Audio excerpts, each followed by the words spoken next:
বাঙালি খানায় সবাইকে স্বাগত জানাই। আপনারা তো অনেকভাবে ভেতর শাক রান্না করে খেয়েছেন। একবার আমার মতন করে সহজ পদ্ধতিতে আপনিও শিখে নিতে পারবেন ছোট ছোট টিপস সহ। তবে আজকে আমি এখানে ভেতর শাক রান্না করব মশলা ছাড়া। কিভাবে রান্না করছি চলুন সেটা একবার দেখে নেওয়া যাক ভিডিওর মাধ্যমে। আশা করছি আজকের ভিডিওটি ভালো লাগবে। সকল বন্ধুদের কাছে অনুরোধ করছি সম্পূর্ণ ভিডিওটি দেখার।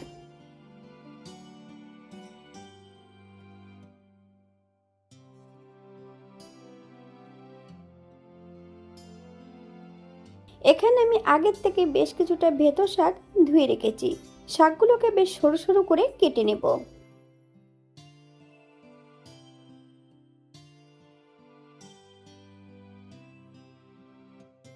এই পর্যায়ে সম্পূর্ণ শাকগুলো আমি কেটে নিয়েছি। আপনারা এর থেকে ছোট বড় টুকরো করে কেটে নিতে পারেন।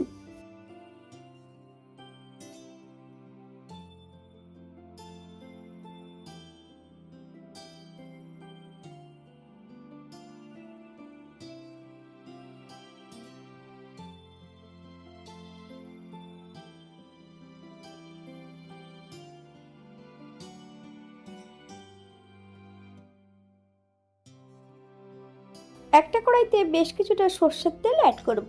তেল গরম হওয়া পর্যন্ত অপেক্ষা করতে হবে।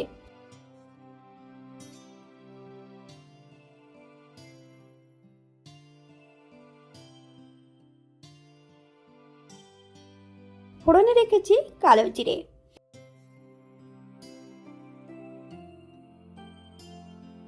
ফোড়ন থেকে সুগন্ধ বেরোলে 10 থেকে 12 কলি রসুন আমি এখানে থেতো করে অ্যাড করেছি। আপনারা যদি পছন্দ করেন তাহলে পরিমাণে বাড়িয়ে দিতে পারেন। যতক্ষণ রসুন থেকে কাঁচা গন্ধ ছাড়বে ততক্ষণ বেশ ভালো করে ভেজে নিতে হবে।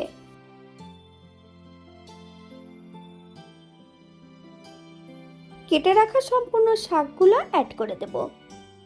তবে শাক কাটার আগে কিন্তু বেশ ভালো করে ধুয়ে নিতে হবে।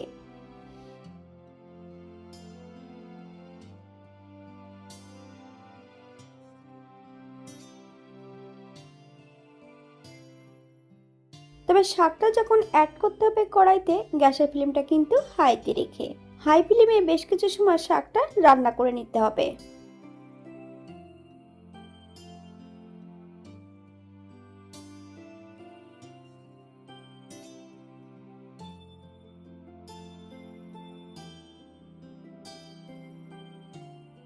বেশ কিছুটা কাঁচা লঙ্কা ফালি দিয়ে অ্যাড করেছি। আপনারা যদি পছন্দ করেন তাহলে পরিমাণে বাড়িয়ে দিতে পারেন।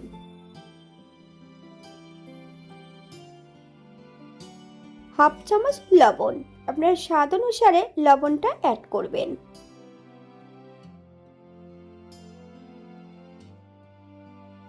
5 থেকে 7 মিনিটের জন্য মিডিয়াম আঁচে ঢাকা দিয়ে রেখে দেব, অথবা যতক্ষণ শাকগুলো সেদ্ধ না হচ্ছে ততক্ষণ ঢাকা দিয়ে রেখে দেব।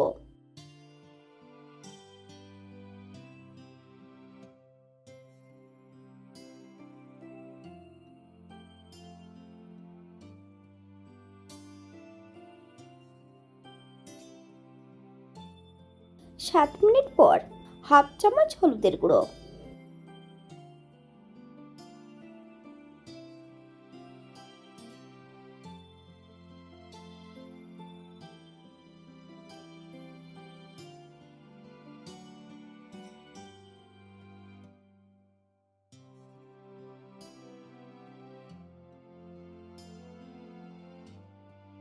এক চামচ চিনি।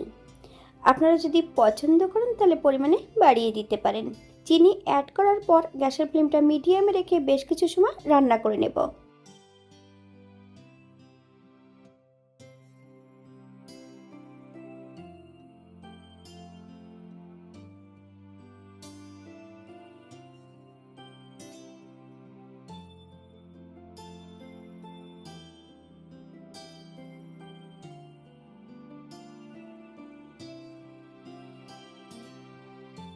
নেড়েচেড়ে বেশ ভালো করে শাকের জলটা শুকিয়ে নিতে হবে।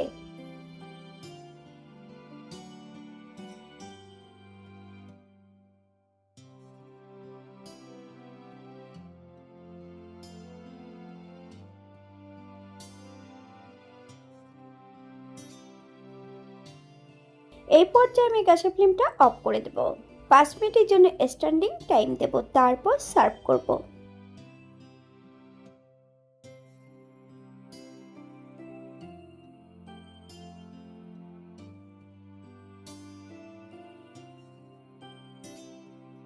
এটা দেখতে যেমন ভারী সুন্দর হয়েছিল, এটা গরম ভাতে খেতে কিন্তু অসম্ভব ভালো হয়েছিল। আপনারা বাড়িতে একবার একই পদ্ধতিতে বানিয়ে নেবেন। এখানে যে আমি উপকরণগুলো অ্যাড করেছি, আপনারা এর থেকে কম বেশি করে নিতে পারেন। যারা নিরামিষ খাবেন তারা রসুনটা বাদ দিয়ে এখানে পোস্ত অ্যাড করতে পারেন।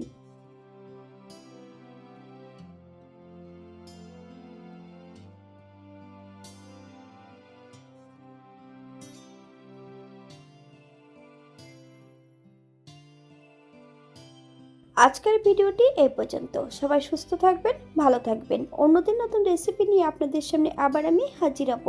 নতুন ও পুরনো সকল বন্ধুদের অসংখ্য ধন্যবাদ ভিডিওটি দেখার জন্য। হাতে যদি সময় থাকে তাহলে একটা লাইক, কমেন্ট, শেয়ার করবেন।